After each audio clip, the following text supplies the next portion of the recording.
Time for another coffee with Kilroy. I have my coffee. Do you? Well, today I have a special treat. I'm taking a look at War Diary. This is my first look at War Diary. This is War Diary number 23. It is a wargaming journal, and it is rapidly becoming one of the go-to wargaming sources or wargaming magazines that are out there. Now, it's different than your other wargaming magazines like Strategy and Tactics and Against the Odds and Paper Wars, in that a war game does not come with it. It is a wargaming journal, as it says here. It's a magazine, a journal without a game. Although there are some, the company War Game Journal is, or War Game Diary, it does produce war games, and there's some discounts that are related to it. Plus, a subscription to this gives you some discounts to other war game offerings from other companies. But a war game itself does not come with the journal. And I got this via kind of a special route. There was a fundraising and cancer awareness and the like for one of our fellow wargamers, Mark, and his wife. And I think as part of that, there was giveaways on both Hardwood Flair and on Moe's Gaming Table. And my son, who knows that I'm a kind of a wargaming nut, he went ahead and entered one of those contests. I believe it was Moe's contest. And won. And so, and at the same time, I had reached out to Roy Matheson on behalf of Kilroy was here. Just talking about myself in the third person here. And asked him about, would like to do some coverage on this journal because, it's getting a lot more buzz. A lot of people really speak very highly of it. And I mean, it was actually nominated for Charles S. Roberts Award recently, and a side note on that, the awards are out now, so take a look at that. I might put a link to that in here, but it was nominated for Charles S. Roberts based on its quality and content. So, and then I found out my son had surprised me with a subscription that he had got from Mo. So I just told Roy, I said, hey, I don't need 2 subscriptions, but just send me my son's address is mine, at least for a few more months here before he goes off to college. So anyway, so enough of all that. You really don't care about the logistics. I just want to make awareness to the all the work that all of the wargaming community has done for Mark and his wife, but also Mo and Ardwolf and War Game and War Diary and Roy Matheson and all the things that they contribute to the community. It's just this is truly a community, and we should be appreciative of each one of us. Enough of that. Let's talk about war. So this is War Diary number 23. Have a sip of coffee here. Now, normally I cover war game magazines, not on a coffee with Kilroy, but since there's not a game in here, this is really more of just a journal, and I tend to cover paper products, catalogs and books and what have you on Coffee with Kilroy. So that is where this is falling.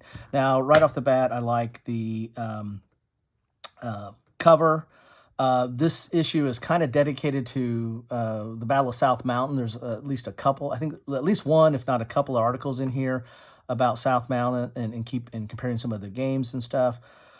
This truly is kind of a wargaming journal because it is not focusing like most war game magazines. They have a game in them, but a lot of their articles are historic or related to that game. This is really talking a lot about wargaming, which is there's not a lot out there on that other than, the likes of people like me and Mo and Ardwolf and several others that, talk about it. Anyway, so this is number 23. I like the cover there. What we have in here is we have South Mountain, the Battlefield and Games. This is by John Southard, and he's going to compare a couple of games there. Russian Besiege versus the Russian Campaign. Another, again, you're showing the focus on wargaming content. You've got 2 games here that cover the Eastern Front during World War II, and they're kind of comparing and contrasting, and we'll kind of look through that. Decisive Victory 1918, so talking about Suzanne's game. This was by Legion War Games. There's some designer notes on Archie's War. And I've covered that. I might put a link to that in this too if I remember that. But I did a unboxing and also a playthrough or an after action report on that, at least on the solo version of that. Archie's War can be played both 2-player or solo. Interesting concept there. Ottoman Sunset. That is one of the classic old Victory Point games. States of Siege game. I really like it, have that, really like that game, and I like how that one actually, you can combine that with Habsburg Eclipse, and which dealing with both of them end in World War I, or the end of both of the greatness of those two empires in World War I, the Habsburg or Holy Roman Empire and the Ottomans, and so you can link those two together. And I have both, but I have one of them. I have is like the Ziploc version of Ottoman, but I have like the deluxe version from Victory Point Games deluxe version of Habsburg Eclipse. Bitter Woods. This is dealing with that's the Bulge game. A Bloody Sunday, the Battle of South Mountain in games and history. So here's yet another. So we kind of do bookends on South Mountain here, which is interesting. They're not covering the South Mountain from GMT or the Great Battles of American Civil War. I have it. It's behind me. I don't want to take time out from this to pull it out, but I think it's called Twin Peaks, and I think one of those deals with South Mountain.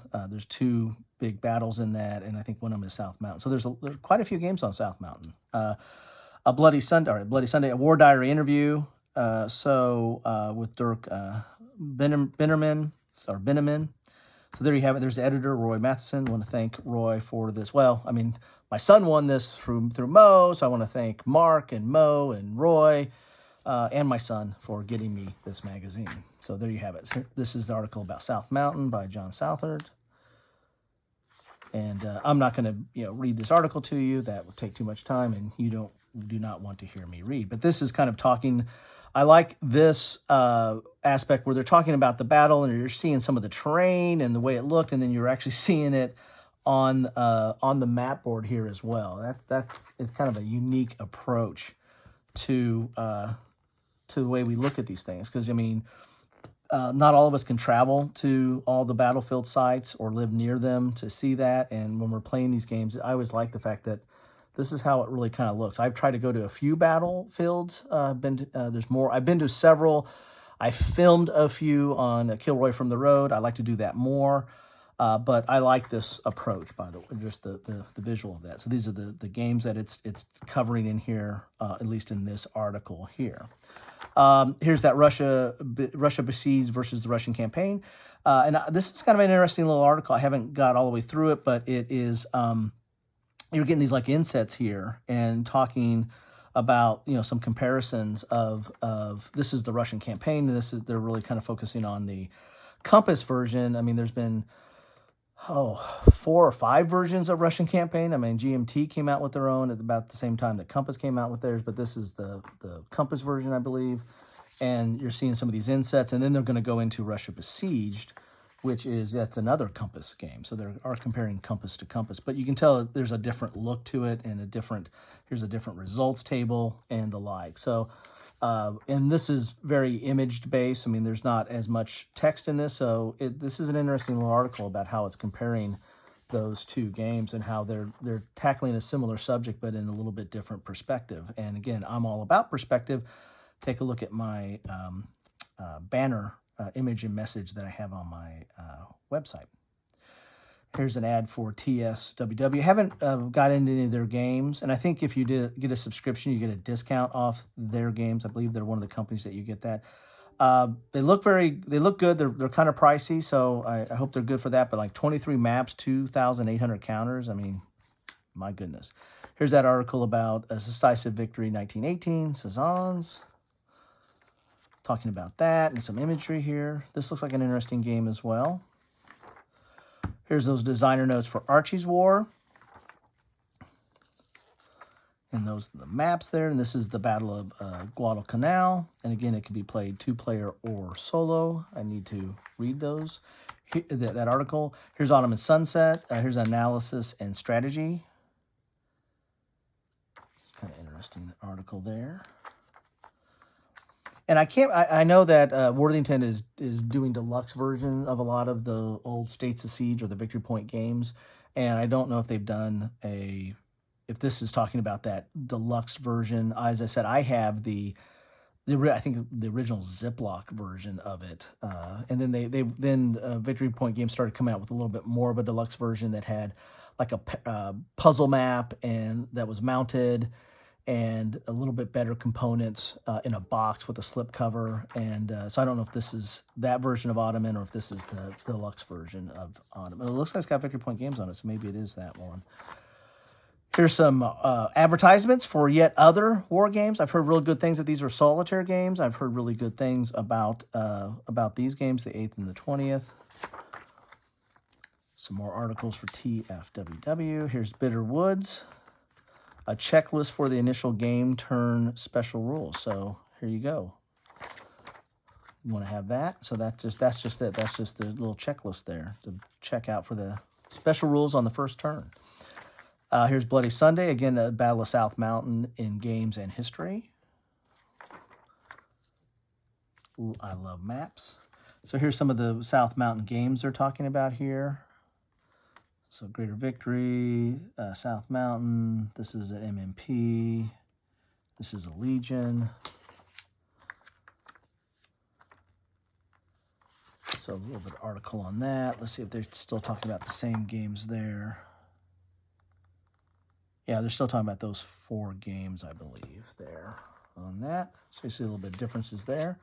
So again, as you can see from this magazine, there's a lot of, or this journal, I should say, a lot of focus on war game content. I mean, there's some history in there, but it's still, the history is coming through the discussion of the war games themselves. So there you have it. And here's a War Diary interview. Goes on for a few pages here.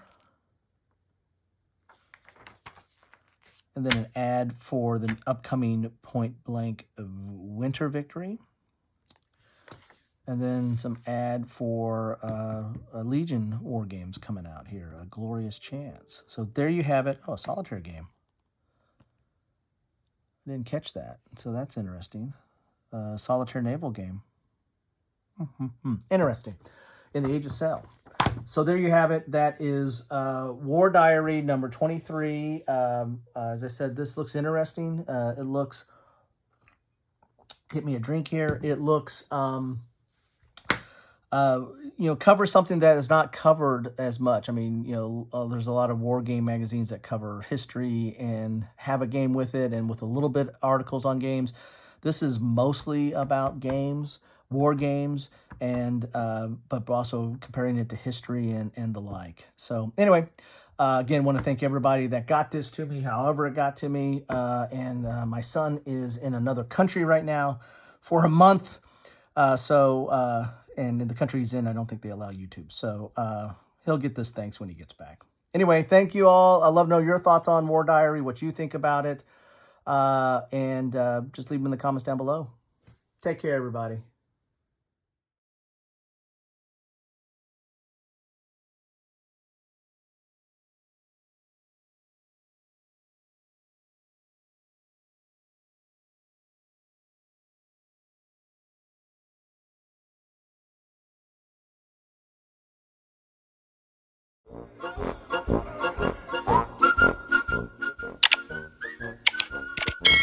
Thanks for watching.